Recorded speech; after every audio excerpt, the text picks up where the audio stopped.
Assalamualaikum warahmatullahi wabarakatuh. Selamat siang, salam sejahtera untuk kita semuanya. Adik-adikku yang saya banggakan, eh, eh, kita lanjutkan perkuliahan kita minggu lalu yang membahas tentang isi gugatan. Jadi isi gugatan itu sebagaimana yang kita pahami, itu muncul di dalam praktek ya, hukum acara karena tidak ditentukan secara khusus di dalam peraturan perundang-undangan. Nah, gugatan itu biasanya terdiri dari tiga hal pokok, yaitu yang pertama adalah tentang identitas gugatan, identitas para pihak ya. Yang kedua adalah posita atau disebut sebagai fundamentum petendi, ya, atau ada yang menyebut positum, ya, posita, fundamentum petendi atau positum. Dan yang ketiga adalah petitum atau tuntutan atau sesuatu yang diminta atas gugatan itu untuk dikabulkan oleh majelis hakim. Lah, kita review pertemuan kita minggu lalu, kita bicara tentang masalah identitas para pihak. Dan juga kita singgung identitas lain selain para pihak tidak kalah penting adalah persoalan mengenai identitas objek perkara. Karena ya dimensi kejelasan dari identitas para pihak maupun identitas objek itu akan berimplikasi kepada terang benderangnya sebuah fakta terkait dengan masalah pihak-pihak yang menggugat. Pertama, tentang identitas, kalau dia itu memang mempunyai legal standing atas gugatan itu.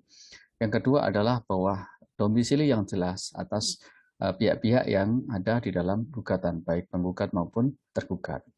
Apa implikasinya kalau domisili atau alamat ya tergugat itu tidak jelas ya? Ya, ini berkaitan dengan identitas itu bisa saja identitas tentang diri dari penggugat atau tergugat, bisa juga identitas terkait dengan alamat dari penggugat maupun tergugat. Terutama ya dalam hal ini adalah tergugat. Karena apa? Karena kalau alamat tergugat itu tidak jelas, maka itu akan berakibat pada ketidakjelasan cara penyampaian relas panggilan. Dan itu juga akan menghindari kesalahan subjek yang kita gugat.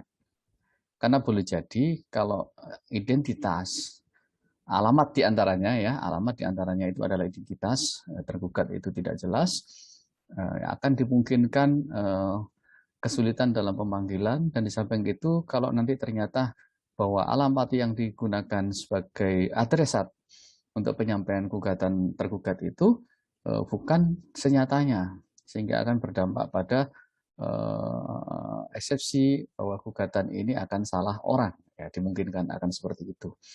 Oleh karena itu kita kemarin sudah membicarakan bahwa identitas dari seseorang atau baik penggugat maupun tergugat itu banyak hal lebih lengkap, lebih baik ya. Yang penting memenuhi standar bahwa yang utama nama ya. Nama, kalau nama itu harus sesuai dengan KTP seseorang ya. Jadi harus kita mengetahui bahwa yang kita gugat itu adalah nama persis yang kita maksudkan adalah pihak yang berperkara dengan kita, yang punya hubungan hukum dengan kita, sehingga hubungan hukum itu tidak terpenuhi dengan maksimal karena sebuah keadaan, misalnya adanya wan prestasi dan gitu kan. Wan prestasi itu kan sebagaimana kita pelajari tidak terpenuhi sama sekali, terpenuhi tapi terlambat ya, atau terpenuhi tapi tidak sesuai dengan apa yang diperjanjikan. Lah, orangnya harus jelas. Jadi misalkan kalau Pak Suparman, maka dijelaskan di situ Pak Suparman. Kalau dia mempunyai nama alias, alias siapa ya, biasanya nama panggilan di masyarakat itu Pak Man atau siapa ya, biasanya begitu. Ya, karena sering dalam putusan-putusan pengadilan itu di samping nama asli juga ada nama alias atau nama panggilan, sehingga orang lebih familiar. Kadang kita tidak mengetahui nama asli tapi nama alias. Tapi yang menjadi rujukan teman-teman juga harus nama yang sesungguhnya, yang sesuai dengan identitas resmi, misalkan KTP atau kartu keluarga.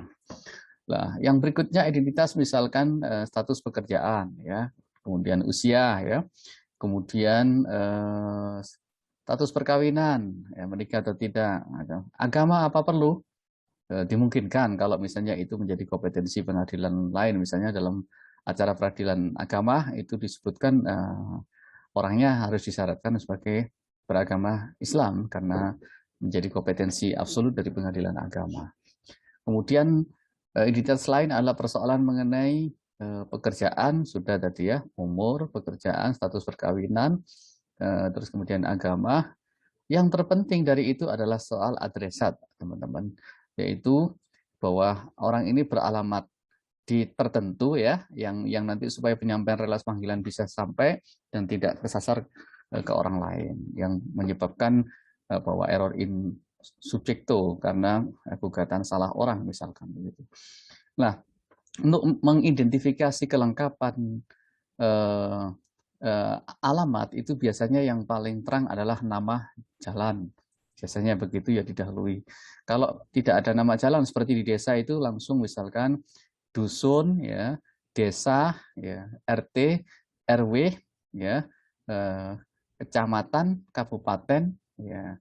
Biasanya ditambahkan kode pos dan juga provinsi misalnya begitu. Tapi kalau ada nama jalan misalkan Jalan Kalimantan Gang 10 nomor 24 misalnya. Misalnya kalau itu kelurahan atau desa atau dusun, kemudian kecamatan, kemudian kabupaten, kode pos dan seterusnya. Itu supaya memudahkan bahwa kita tidak salah orang. Ya, sehingga nanti kalau di eksepsi pihak lawan itu kita bisa mempertahankan dengan baik bahwa memang betul yang digugat adalah sesuai dengan yang tertera di dalam gugatan alamatnya. Ya, karena apa? Ini penting supaya nanti tidak ada error in subjecto. Kalau itu nanti bahwa ada ketidakjelasan alamat bahwa dalam satu daerah itu ada nama Suparman lebih dari 2 orang dan ternyata gugatan kita itu cenderung tidak jelas di situ Superman yang dimaksud siapa, itu menyebabkan nanti gugatan error in subjecto. Kalau seperti itu nanti jika eksepsinya dikabulkan maka putusan dinyatakan gugatan tidak dapat diterima atau niet onvankelijk verklah atau kita sebut NO.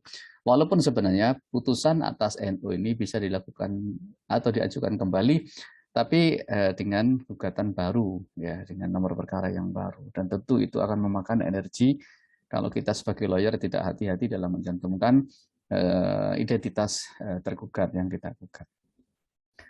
Terkait dengan objek teman-teman, identitas objek itu ini nanti bisanya masuk di dalam fundamentum petendi ya. Fundamentum petendi itu di sana misalkan objek gugatannya menyangkut benda misalnya.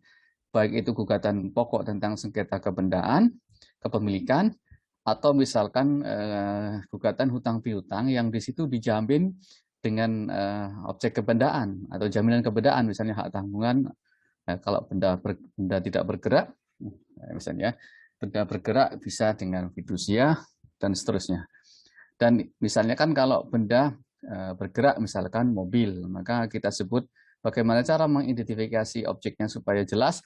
Biasanya kita cantumkan di situ misalnya mereknya yang terdahulu, merek mobil ya, mobil jenis merek Yamaha, mobil ada nggak mobil Yamaha ya, misalnya yang muda ya, yang merek-merek terkenal Toyota ya, bisa Honda ya begitu. Terus kemudian nanti tipenya apa, jenisnya, misalkan kalau misalnya Honda ya Honda Brio misalkan ya, atau Honda Jazz misalkan.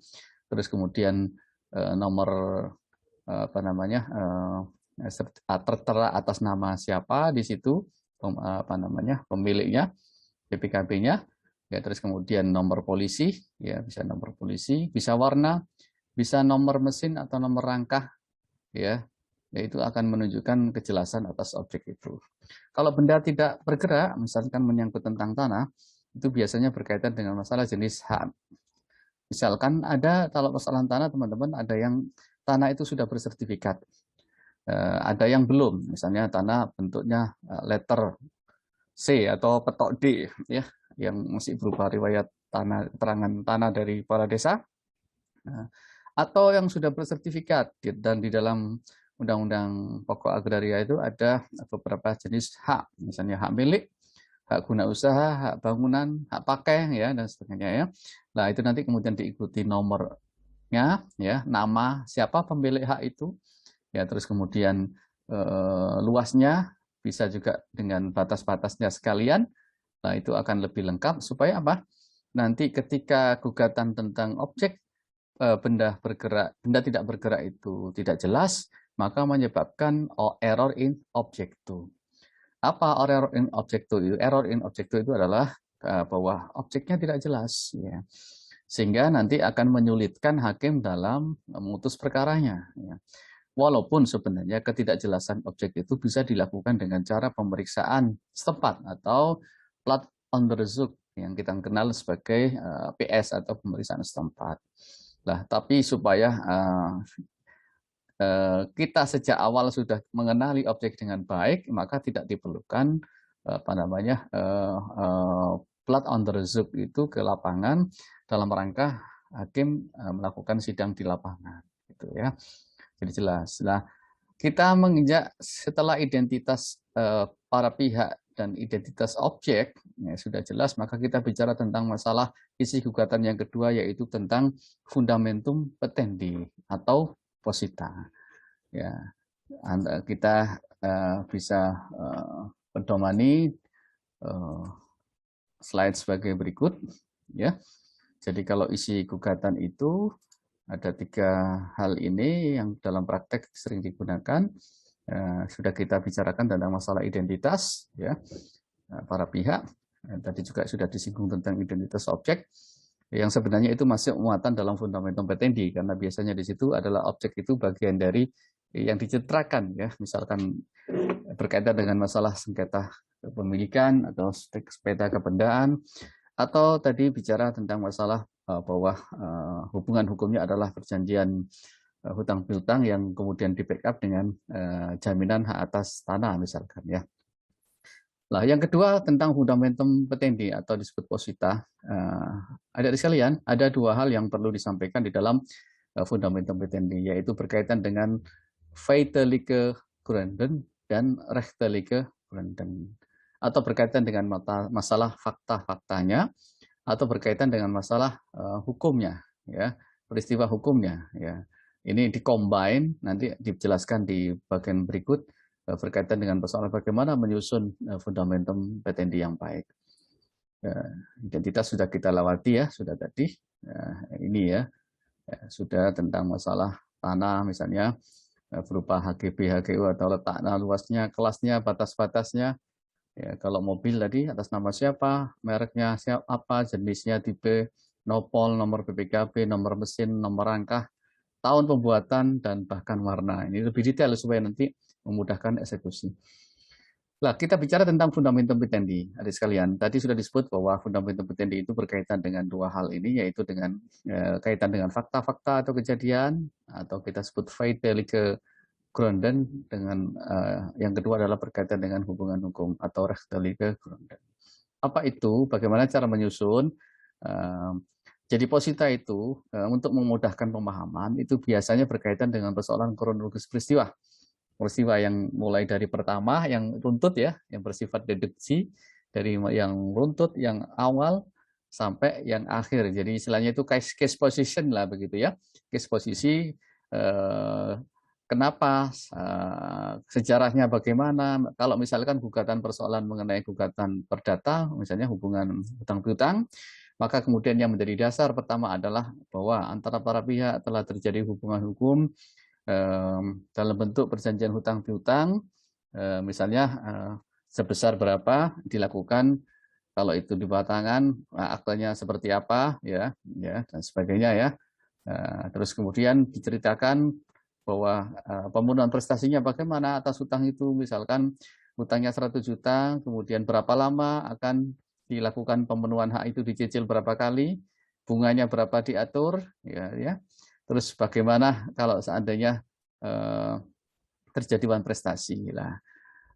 Hubungan-hubungan seperti ini tidak selalu dapat berjalan dengan baik sehingga memungkinkan terjadinya breach of contract, apa namanya, wan prestasi, ya, tidak terpenuhinya prestasi oleh salah satu pihak yang menyebabkan terganggunya hubungan hukum para pihak itu, dan itu sudah menimbulkan perkara, ya.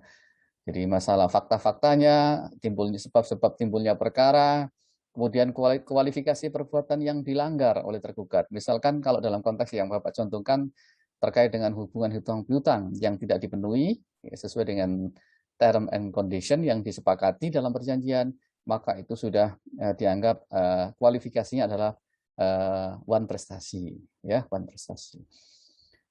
Kemudian di situ memunculkan, misalkan kalau wan prestasi jadi muncul kerugian, ya. Ya, kalau muncul kerugian maka di dalam posita itu dinarasikan, ya, berapa kerugian yang diderita, ya. Bentuk kerugiannya itu bisa dua hal, yaitu kerugian material itu berkaitan dengan masalah kerugian senyatanya, ya, atau plus misalnya ditambah bunga-bunga, ya.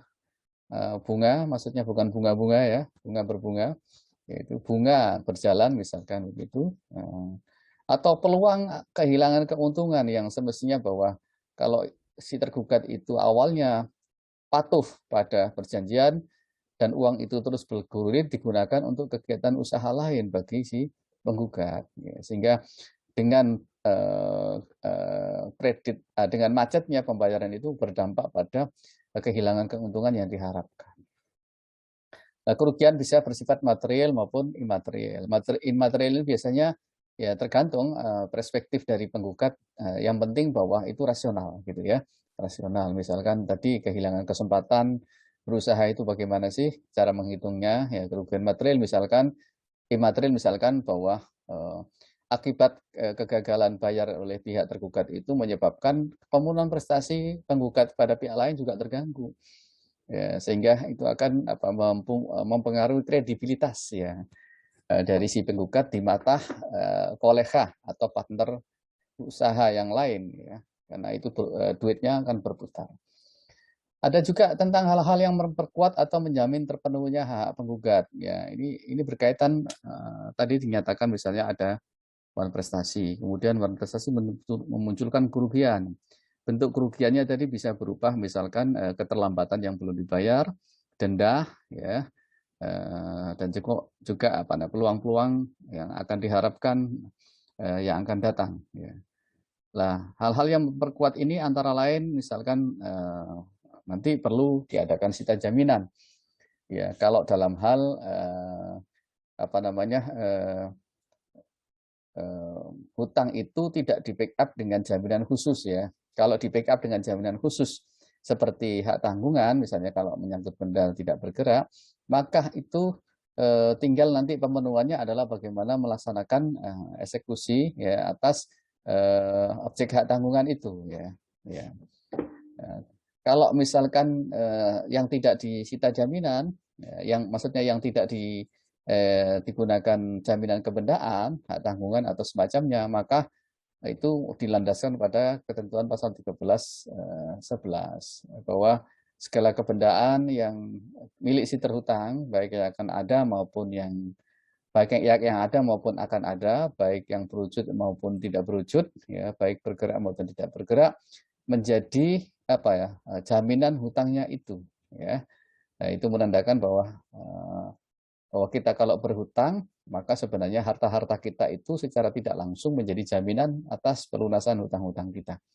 Dan itu bisa dilakukan dengan cara mengajukan konservatur beslah atau sita jaminan kepada pengadilan, supaya apabila nanti tergugat itu tidak dapat memenuhi prestasinya, dimohonkan dalam putusan itu supaya benda-benda bergerak yang tidak bergerak oleh milik tergugat itu dilakukan sita jaminan sebagai jaminan pemenuhan pelunasan hak-hak kreditor atau hak penggugat.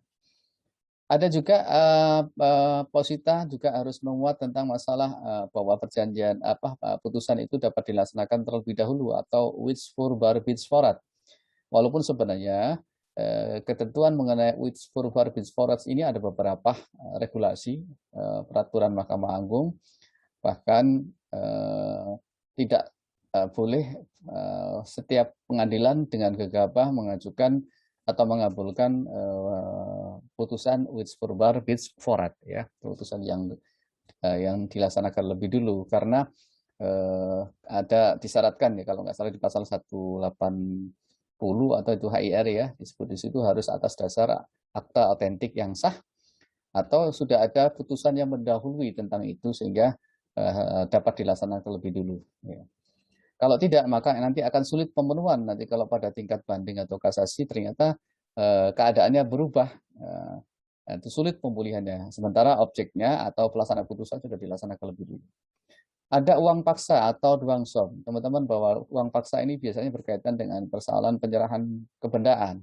Jadi tidak dalam konteks hutang piutang, ya. Ini tidak masuk kalau kita menggunakan uang paksa. Misalkan kita menuntut penyerahan barang kita, ya, bahwa menghukum tergugat untuk menyerahkan barang atau tanah milik penggugat seketika setelah putusan ini dinyatakan mempunyai kekuatan hukum tetap. Nah, kalau ternyata mempunyai kekuatan hukum tetap tidak dilaksanakan, tidak ada upaya hukum, ya, terutama, ya, oleh para pihak tergugat terutama, maka apabila tidak dilakukan secara sukarela berdasarkan putusan itu, maka denda atau uang paksa itu bisa dilakukan misalnya per hari 100.000, ya, atau 1 juta dan seterusnya, sampai tergugat melaksanakan isi putusan itu dengan cara sukarela. Nah, kalau tidak bisa sukarela, bisa dengan upaya paksa, ya, gitu ya. Ada tuntutan ganti rugi juga, misalnya tadi bahwa akibat ganti rugi itu bisa ganti rugi berkaitan dengan masalah tadi tidak terbayarnya hutang, atau ganti rugi yang lain tadi disebut imaterial dan material. Atau denda, bisa juga denda keterlambatan. Biasanya kalau bank itu ada dendanya, ya. Ya, kita kalau bayar pajak kendaraan mobil itu tidak tepat waktu, setelahnya bisa ada denda, ya. Bunga, ya, misalkan bahwa bunga ditentukan, misalkan angsurannya misalnya tadi 3 juta per bulan, kemudian bunganya 3% dan seterusnya, ya.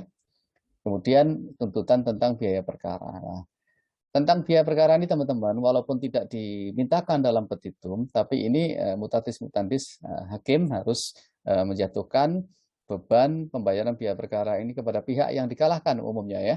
Ya, kalau dalam perkara perdata itu adalah pihak yang dikalahkan untuk membayar biaya perkara itu. Ini berkaitan dengan masalah posita atau fundamentum petendi. Nah, cara membuat fundamentum petendi itu dalam bentuk tadi menarasikan kronologis mulai, ya, bersifat deduktif, ya, mulai dari peristiwa kapan terjadinya perjanjian, hak-haknya bagaimana, terus bagaimana dia kemudian sampai prestasi, apa bentuk kerugiannya, terus bagaimana upaya untuk membackup supaya ada jaminan tentang pemulihan hak-hak penggugat tadi melalui jaminan kebendaan atau tidak jaminan, mohon maaf, konservatif islah, dan juga tentang tuntutan-tuntutan lain seperti denda, ganti rugi, bunga, dan seterusnya, ya. Nah, apa yang dinarasikan dalam posita tadi atau fundamentum petendi itu harus linear dengan petitum, adik-adik sekalian. Kenapa? Karena dalam perkara perdata, apa yang diminta di dalam petitum itu harus ada di dalam posita. Jadi tidak bisa ujuk-ujuk kemudian di dalam petitum muncul. Ya, makanya harus dinarasikan di dalam posita itu, misalnya tentang ganti rugi. Sudah dimasukkan dulu tentang narasi ganti ruginya, dan ganti rugi itu berdasarkan jurisprudensi harus dirinci berapa kerugiannya. Untuk apa? Sub-sub ganti ruginya itu apa saja. Kalau tidak dirinci, maka itu gugatan dinyatakan kabur, obscurable, maka itu tidak ditolak biasanya, ya. Seperti itu. Nah, berikutnya adalah yang ketiga, isi gugatan itu adalah petitum atau tuntutan, ya, teman-teman. Di situ petitum atau tuntutan. Seperti yang Bapak bilang tadi, petitum itu harus linear dengan posita. Harus ada keparalelan, ya, bahwa posita itu melandasi adanya petitum, ya, atau sebaliknya petitum itu didasarkan pada posita yang ada. Supaya tidak ultra petita, ya. Atau di situ ultra petita itu apa sih? Sesuatu yang tidak diminta tapi diminta dalam petitum, atau hakim mengabulkan tuntutan penggugat yang sebenarnya tidak ada di dalam petitum atau pesita. Nah, itu tidak boleh. Karena dalam perkara perdata harus sesuai dengan apa yang diminta. Persoalan hakim mengambilkan ya bisa mengabulkan seluruhnya atau sebagian itu. Nah, tidak lebih ya. Ya. Kemudian relevan dengan posita ya tadi maksudnya narasinya harus sama, keparalelan ya. Ada yang ada dalam posita dan dimasukkan dalam petitum dan tidak bisa melebihi posita petitumnya itu ya. Kalau di dalam posita menyebut ganti ruginya 100 juta, maka di dalam petitum tinggal mengambil oper angka 100 juta itu. Tidak boleh melebihi 100 juta atau 150 juta dan seterusnya. Petitum yang tidak diuraikan dalam posita tidak boleh diuraikan dalam petitum. Ya, jadi maksudnya begini ya. Eh, eh, ini refer to pada penjelasan relevan dengan posita tadi bahwa penyebutan petitum itu harus ada di dalam posita, maksudnya begitu. Jadi tidak bisa ujuk-ujuk kemudian ada di dalam petitum, posisinya tidak ada. Itu nanti dianggap apa namanya redundant ya, karena tidak jelas atau bisa menyebabkan obscure libel gugatan itu. Kemudian menyebutkan tuntutan primer. Ya, teman-teman, tuntutan primer itu adalah tuntutan pokoknya. Misalkan tadi kalau dalam konteks hubungan hutang piutang, maka sebenarnya kualifikasi yang dilanggar adalah wan prestasi, bukan perbuatan melawan hukum. Tuntutan primernya tadi disesuaikan tadi yang disebut tadi, ada misalkan dengan ini biasanya adalah misalnya yang umum adalah mengabulkan gugatan penggugat untuk seluruhnya. Itu sudah standar ya, semua gugatan akan seperti itu. Yang kedua adalah menyatakan tergugat melakukan wan prestasi ya. Itu adalah kualifikasi yang dilanggar sehingga nanti menjadi judul dalam gugatan itu adalah gugatan wan prestasi misalnya gitu ya. Kemudian yang ketiga, atas dasar wan prestasi itu kemudian muncul kerugian ya, misalkan menghukum pihak tergugat membayar ganti rugi kepada penggugat sebesar bla bla bla. Nah, ganti rugi tadi dirinci. Misalkan apa namanya tidak dibayar 3 bulan itu berapa per bulannya dikalikan 3, kemudian plus dendanya, ya, kemudian plus bunganya misalkan gitu dirinci ya sehingga nanti jelas di situ karena ketidakjelasan permintaan dalam ganti rugi itu menyebabkan gugatan ini tidak dapat dikabulkan. Nah, seterusnya ya teman-teman misalnya tuntutan primer menyatakan meletakkan sita jaminan ke atas benda-benda milik tergugat, misalnya benda bergerak dulu, kemudian kalau tidak cukup benda bergerak, maka ditambahkan benda tidak bergerak. Dan tadi di dalam identitas sudah kita sebutkan bahwa identitas objek itu harus jelas supaya nanti eksekusi atau sita terhadap benda itu tidak ilusoir ya, tidak apa namanya menyebabkan kekaburan sehingga tidak dapat disita. Boleh jadi nanti yang disita salah punya orang lain, nanti itu akan menyebabkan rentetan peristiwa hukum yang baru, gugatan baru melalui dan verset atau perlawanan pihak ketiga. Ya, dan seterusnya ya ada tadi itu sita.